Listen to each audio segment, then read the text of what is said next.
Hey, what up, guys? So we're doing another year-end top 10. This is for the 130-pound super featherweight division.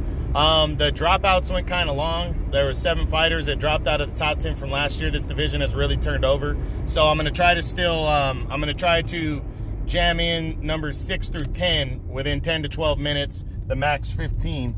Yeah, so let's get to that, and we'll see how many we can get in. We'll start with number 10, the undefeated Russian contender, Shavkat Rakhimov. Rakhimov drops 4 spots from last year's number. He was number 6 last year. He entered 2019 coming off of his career best win, a knockout of Robinson Castellano. Really put him in the top 10. That's what got him in the top 10 for me, because he absolutely destroyed Castellano in only a couple rounds. So that really helped them out right there. But so that was in 2018 when that happened. So 2019, was kind of looking on the ups. Hopefully he was going to get a fight, but he was kind of a boogeyman. High risk, low reward type fighter. And he only fought a couple times. In March, he took on some unknown guy and got a TKO victory, 4th round TKO. That led to an IBF title final eliminator, though, in August, where he went to South Africa, I believe, and took on Azinga Fuzil, who was undefeated but little known. But it ended up being a really good fight, and he ended up scoring a dramatic 8th round TKO in that fight. It was a good fight, though. But he was ahead. He got the 8th round TKO and became the IBF's mandatory number 1 contender. But after the fight in October, there was a lot of back and forth from the Fuzil camp that he cheated. He took something extra. They found some stuff in his hotel room in Rakhimov's people came back. Haven't heard anything since then. And actually, he's not even ranked number 1 in the IBF. So the IBF has him ranked number 5 right now. So I'm not sure what the issue is heading into 2020. Rakhimov's only 25, so he's very young. But I want to see what comes from this whole issue.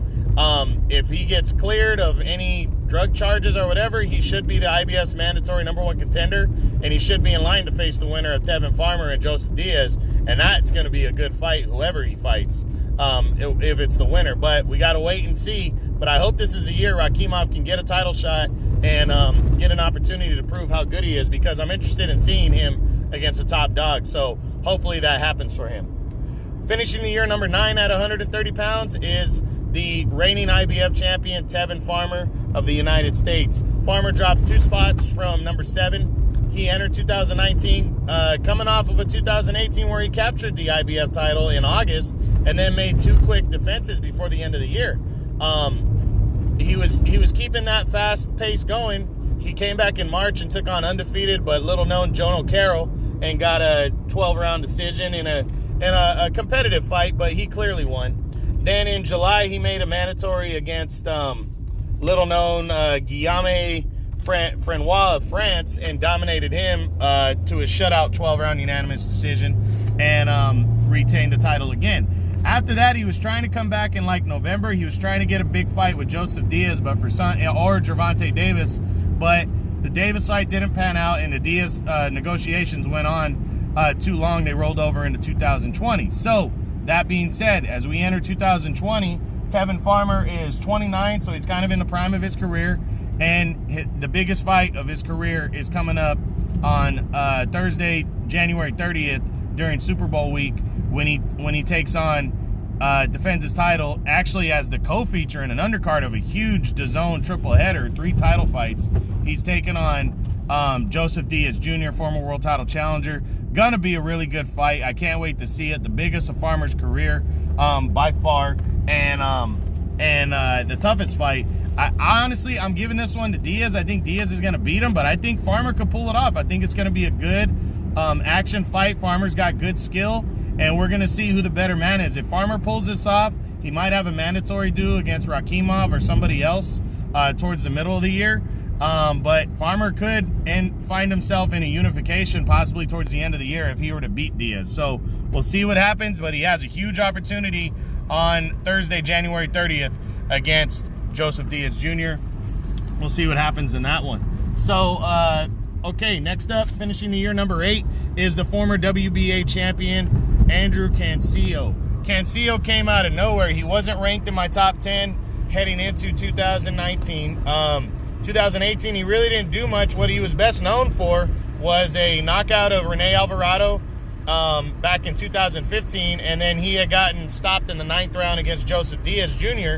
in 2016.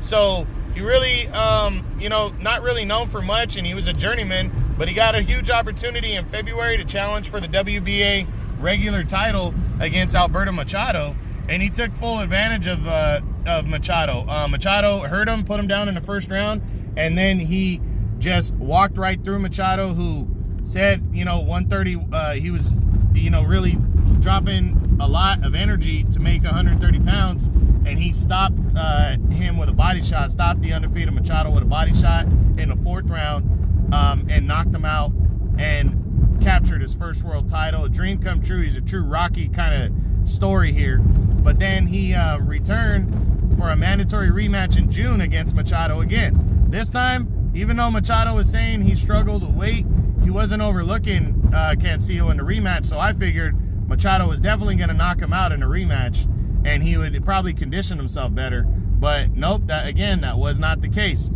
He, this time, did not get put down by Machado, and he walked right through Machado and knocked him out again with a body shot in the 3rd round this time, and just left no doubt that he was better, at least at 130 pounds, than Alberto Machado. So big time win right there. That put him near the top 5. But then he returned in November in the main event of a DAZN card to make a mandatory defense against Rene Alvarado in a rematch from 2015. Personally, even though Alvarado had was winning the fight the first time around when they fought, it's been 4 years since they fought, and I felt like Alvarado was still kind of the same fighter, and I didn't feel this guy, Cancio, was the same kind of fighter. I feel like he was even better.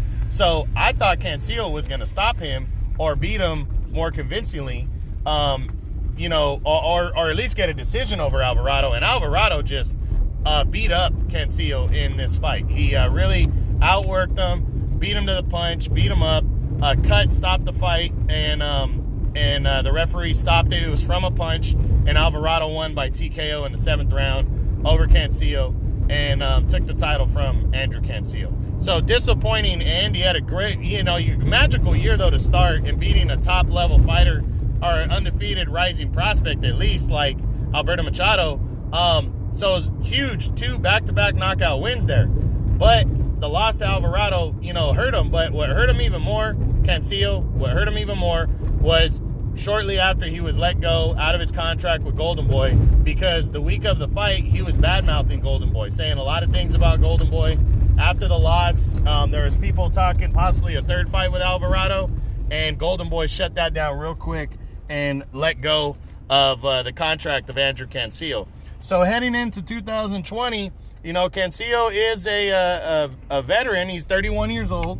So how does he bounce back from that? He's just going to have to start over. He'll have opportunities. He's going to be looked at the same way he was looked at coming in, but now he's a former champion, so he might get more opportunities now, and he should cash in on them. He shouldn't hang his head. He should fight whoever's available and take on whoever he can and get right back in the mix to try to get another world title shot and make more money, because that's what it's about, So I think Cancio's going to have that opportunity. He's not tied down to only Golden Boy and DAZN fighters now. I think he needs to turn a negative into a positive, try to bounce back and get right back in the mix, and we'll see what goes down. But that's Andrew Cancio, former world champion. Next up, finishing the year number 7, is the WBO champion Jamel Herring of the United States. Herring was thought to be a pretty good prospect before 2019, a couple years before, but he took a couple losses, and he kind of had dropped off. In May, he got a big opportunity against Masayuki Ito for the WBO title, and he took full advantage of it as he absolutely outboxed the Japanese fighter Ito, dominated him over 12 rounds, and scored a one-sided 12-round unanimous decision and captured his first world title. It was a big dream come true for the ex-Marine, big-time win, and it was pretty impressive. He returned later in the year in November in Fresno, California. I actually got to go to this fight and see him fight live, and he took on undefeated Lamont Roach Jr., who was a Golden Boy fighter. And, people Roach hadn't really done much, but neither has Herring, to be honest, you know, outside of beating Ito, who, you know, kind of looked possibly overrated. So a lot of people wanted to see how this fight went. Herring had some trouble with Roach a little bit, but for the most part, he outboxed him and outworked him. And it was a good performance against a solid fighter in Roach. He got hurt in the 10th or 11th round by a right hand. He weathered that storm, came back and won the 12th round, and left no doubt that he is a legitimate world champion right now. And now he has, entering 2020, he's coming in. He's 34 years old though, so he's up there. He needs to make his bones now and prove himself now. He's 34, but he's got a solid record. He's 21-2, 10 knockouts. But he has a big opportunity coming his way, most likely in May. It looks like he's going to face former 2-division world champion Carl Frampton. He's going to go to Ireland to make that fight, so he's going after the money and trying to cash in against these bigger names. Frampton has that bigger name, so I think it's going to be a good fight. Can't wait to see it. And that fight's supposed to take place in May, but they haven't finalized it. Frampton just broke both of his hands in his debut at 130, or in his last fight, I should say. And he's going to let those recover, but from all intents and purposes, they're saying this fight's going to happen. Top Rank's going to set it up, so we'll see. Hopefully he gets that opportunity, and if he beats Frampton, he's got an opportunity to unify belts later in the year. So hopefully, and I think he'll beat Frampton, to be honest. I'm calling it. I think he's going to beat Frampton even in Ireland, so we'll see what happens. But he's got to, again, he's got to make his bones now, being that he's fighting at 130 pounds. Yeah, he's fighting at 130 pounds, and he's 34 years old. So, okay, now finishing up this video and finishing the year number 6 at 130 in the top 10 is former world title challenger Miguel Roman, or Mickey Roman, whatever you want to call him. This guy entered 2019. He's a veteran of the sport, but he entered 2019 coming off of 2018 where he lost in his first title attempt to Miguel Berchelt by TKO in the 9th round, but he proved that he is a very legitimate contender and can bang. He went in there for the first 4 or 5 rounds in that fight against Berchelt, and he fought his ass off. It was a really good fight, but he couldn't beat Berchelt, who's the best in the division. So nothing to hang his head about. But 2020 or 2019, I was hoping he was going to bounce back with a better year, and he just didn't. He just a very quiet year. He went 2-0. He took on some unknown guy named Ramiro Blanco in March, got a 12-round decision, and then in September he came back and took on former world title challenger but unknown stepping stone world title challenger Tomas Rojas and got a 12-round unanimous decision. So didn't knock the guys out, kind of, you know, so what? So entering 2020, Roman is 34 years old.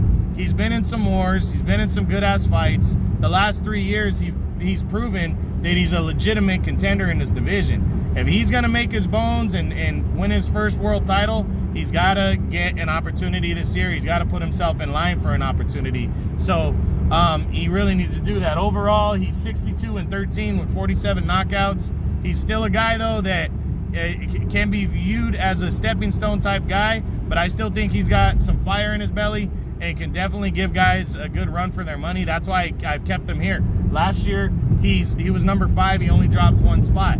I still like Mickey Roman. He beat Orlando Salido a couple years ago, had a great fight with Takashi Miura in 2017 also, and he gave Miguel Berchelt hell for about 4 or 5 rounds before Berchelt took over, and Berchelt's the best. So we're going to see how he bounces back in 2020, but I hope to see him in some good fights and get some opportunities. We'll see what happens.